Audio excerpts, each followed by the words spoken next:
I'm sorry, you have exceeded your time, ji. Thank you very much. The last speaker for this discussion on national integration, Sayyid Adnan Kakakhel Sahib, seat number 93, Jamiatul Uloom Islamia, Banori Town, Karachi se ताल्लुक है इनका. Jamia उलूमुल Islamia Binori town Karachi.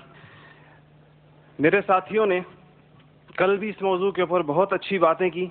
आज कोशिश करूंगा उन्हीं बातों की रोशनी में इसको बिल्कुल मुख्तसर अंदाज में पेश करूं. इसमें दो राय नहीं है कि हमारा सबसे बड़ा बहरान नज़रियाती यकजहती, फ़िक्री वहदत और इत्तेहाद व इत्तेफाक से महरूमी है. मगर सोचने की बात यह है कि ये महरूमी 58 साल गुजरने के बावजूद अभी तक क्यों है. उसकी वजह यह है कि वो जो बुनियादी प्लेटफॉर्म दिया गया था कि पाकिस्तान का मतलब क्या, ला इलाहा इल्लल्लाह, उस पर कन्फ्यूजन्स पैदा कर दी गई.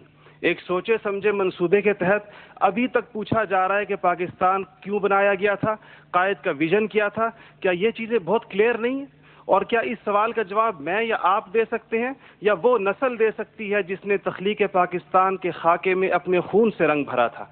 ये उनकी रूहों के साथ मजाक है, ये उनकी रूहों के साथ मजाक है, ये उनकी कुर्बानियों का मजाक है कि जी आप तो कट मरे, हमें समझ ही ना आया कि आपका मसला क्या था.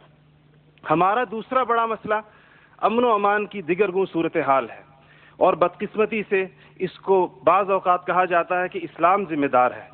हालांकि कुरान का मुताला बताता है कि सबसे ज़्यादा इस्लाम अमन व अमान के ऊपर ज़ोर देता है. इब्राहीम अलैहिस्सलाम की दुआ तो ज़रा देखिए. मईशत की बात बाद में करते हैं, इकॉनमी की बात बाद में करते हैं, पहले अमन की बात करते हैं. फरमाते हैं रब्बि जअल हाज़ल बलद आमिना, इलाही मेरी इस बस्ती को अमन का गहवारा बना दे. फिर फरमाते हैं वर्ज़ुक़ अहलहु मिनस समरात, इसमें रहने वालों को इनकी मईशत भी ठीक कर दीजिए. और अल्लाह ताला भी जब अपने इनामात गिनवाते हैं तो फरमाते हैं इब्राहीम अलैहिस्सलाम को कि वइज़ जअलनल बैत मसाबतन लिन्नासि व अमना, हमने आपको एक ऐसी जगह बसाया जिसको बार बार आने की जगह और अमन का गहवारा बनाया.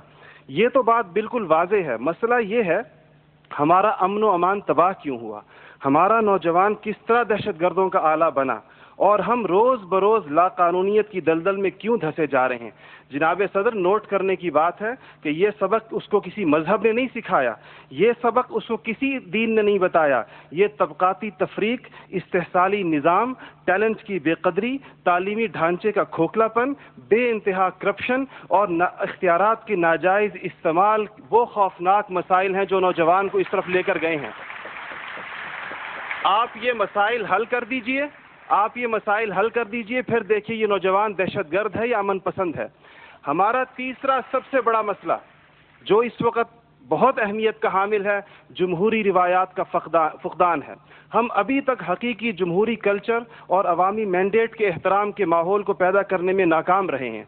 टूटती बनती असम्बलियों, इंतखाबी धांधलियों और जनाब सदर अहम कौमी मसाइल में पार्लियामेंट को बाईपास करने की रिवायात ने अवाम का एतमाद मौजूदा पॉलिटिकल सिस्टम से उठा दिया है. इसके लिए हमें अपने उस पड़ोसी मुल्क से सबक सीखना चाहिए जहां से मुशाहिद साहब तशरीफ़ लाए हैं और आप अनकरीब जाने वाले हैं. उनकी और हमारी तारीख़ आज़ादी एक ही है. उनको और हमको हमें और उनको एक जितना वक्त मिला है, मगर उन्होंने अपने यहाँ जमहूरी अक़दार को इतना मजबूत कर दिया है कि हुकूमत कितनी नाकाम साबित क्यों ना हो जाए, कोई भी उस्ताद टूट पड़े, ये नहीं हो सकता कि फ़ौज बैरकों से निकले इक़्तिदार में आकर बैठ जाए. इसी तरह जनाब सदर, मैं ये समझता हूँ कि आज इस हॉल में लगी हुई कायद की तस्वीर आपसे पूछ रही है, आगे आप खड़े हुए हैं कि जनरल तुम तो सरहदों के रखवाले हो, तुमको ईवान इक़्तिदार की राह किसने दिखाई है. और जनाब आला, हमारा तीसरा सबसे बड़ा मसला एलीट क्लास इकॉनमी है.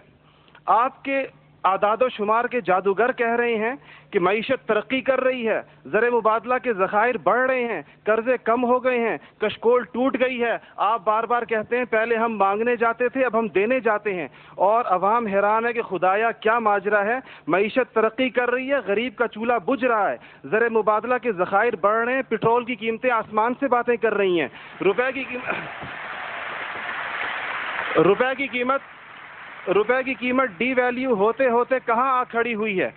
اور اس کے بعد ایک اور بات جناب صدر, آپ نے کہا کہ بسنت منانے سے کچھ نہیں ہوتا. اسلام تفریح سے ہرگز منع نہیں کرتا, بلکہ صحت مند تفریح کی حوصلہ افزائی کرتا ہے, مگر خدارا محروموں لاچاروں کی آرزوؤں کے مزار پر دھما چوکڑی نہ مچائی جائے. دیکھیں اسلام یہ کہتا ہے, اگر ایک گھر کے اندر ایک عجیب تاثر ہے, ٹھیک ہے لوگ انفرادی طور پہ پتنگ اڑائیں, کوئی اس کو حرام نہیں کہتا, مگر جب ایک غریب دیکھتا ہے کہ میرے پیٹ میں روٹی نہیں, میرا صدر پتنگ بازی کر رہا ہے, تو وہ یوں سمجھتا ہے کہ ہمارے درمیان کوئی گیپ ہے. آپ بالکل وہ سمجھتا ہے. غریب کہتا ہے کہ میں, غریب دیکھتا ہے, غریب آپ کو اس کے احساسات کا بالکل اس طرح لگتا ہے ایک گھر کے اندر میت پڑی ہو اور آپ دوسرے گھر کے اندر ڈرم بجائیں کہ میں تو آزاد ہوں, غم تو تمہارا ہے میرا نہیں ہے. تو اس کو کوئی بھی اس کی اجازت نہیں دے گا, کوئی بھی مذہب کہے گا کہ نہیں, اس کا احساس کیجئے, اس کے اشک شوئی کریں, اس کو سینے سے لگائیے. اس کے علاوہ جناب صدر ایک بہت اہم بات جو ہم محسوس کرتے ہیں کہ بعض مسائل آپ کے لہجے کی کرختی کی وجہ سے خراب ہوتے ہیں. آپ بلوچستان کے عوام سے کہتے ہیں تمہیں ہم وہاں سے ہٹ کریں گے, تمہیں پتہ ہی نہیں چلے گا ہم نے تمہیں کہاں سے ہٹ کیا ہے. یہ چیزیں آپ قوم کے بڑے ہیں, آپ کو بالکل قوم سے اس انداز میں گفتگو کرنی چاہیے جس طرح آپ اپنے بیٹے بلال سے گفتگو کرتے ہیں. آپ کو اس کے جناب صدر آپ کا لہجہ جو ہے, وردی کی بات میری بہن نے کی, وردی کی بات تو آپ نے خود 14 کروڑ عوام سے کہا تھا میں 31 دسمبر کو اتار دوں گا, پھر قوم کے وسیع تر مفاد میں آپ وعدے سے مکر گئے. تھینک یو جی, شکریہ, مہربانی, تھینک یو. آپ کا ٹائم ہو گیا ہو جی.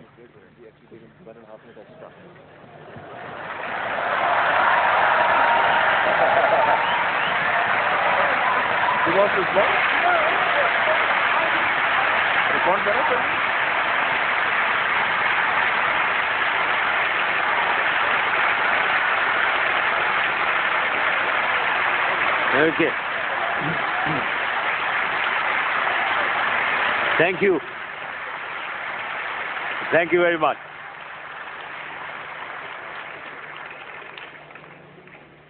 یہ